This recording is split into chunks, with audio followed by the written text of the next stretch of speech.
আসসালামু আলাইকুম। রাসূল সাল্লাল্লাহু আলাইহি সাল্লাম বলেন, মদিনা থেকে ইসলাম প্রচার এবং প্রসার হয়েছে এবং পুনরায় মদিনাতে ইসলাম ফিরে আসবে, সাপ যেমন তার গর্তে ফিরে আসে।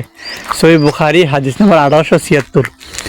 মানে এই হাদিস থেকে বোঝা যায় যে মদিনাতে ইসলাম সঠিক এবং তাওহীদের শহর থাকবে ইনশাআল্লাহ মদিনা। তো আমাদের সবার উচিত যে মদিনাকে ফলো করা। এবং রাসূল সাল্লাল্লাহু আলাইহি সাল্লাম আরও বলেন, যারা মদিনার সাথে বিরোধিতা করে তাদের উদাহরণ হচ্ছে লবণের মতন। লবণ যেমন পানিতে দিলে গলে যায় বা তলিয়ে যায়, তাদের উদাহরণ হচ্ছে ঠিক সেই রকম। সহিহ বুখারী হাদিস নাম্বার 1877। তো যারা মক্কা এবং মদিনার সাথে বিরোধিতা করবে তাদের ধ্বংস অনিবার্য। এই দুইটা হাদিস থেকে স্পষ্ট বোঝা যায় যে মক্কা এবং মদিনাতে সঠিক দ্বীন এবং ইসলাম তাওহীদ কিয়ামতের আগে পর্যন্ত কায়েম থাকবে ইনশাআল্লাহ।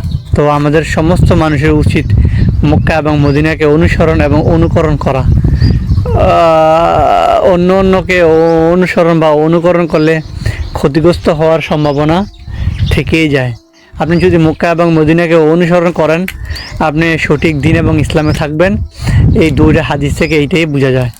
তো আল্লাহ সুবহানাহু ওয়া তাআলা আমাদেরকে মক্কা এবং মদিনার পরিপূর্ণ সঠিক দ্বীন ইসলাম বুঝে শুনে পালন করার তৌফিক দান করুক। আল্লাহুম্মা আমিন ওয়া মা তৌফিক ইল্লা বিল্লাহ। পরিশেষে একটা হাদিস বলবো যে ক্বালা রাসূলুল্লাহ সাল্লাল্লাহু আলাইহি ওয়াসাল্লাম, কুল্লু বেদাতিন দালালাহ কুল্লু দালালাতিন ফিন্নার। সমস্ত বেদাত গুমরাহি, নিঃসন্দেহে গুমরাহি মানুষকে জাহান্নামের দিকে নিয়ে যায়। অবশ্যই বেদাত থেকে বেঁচে থাকবেন। বেদাত আপনার আমলকে ধ্বংস করবে।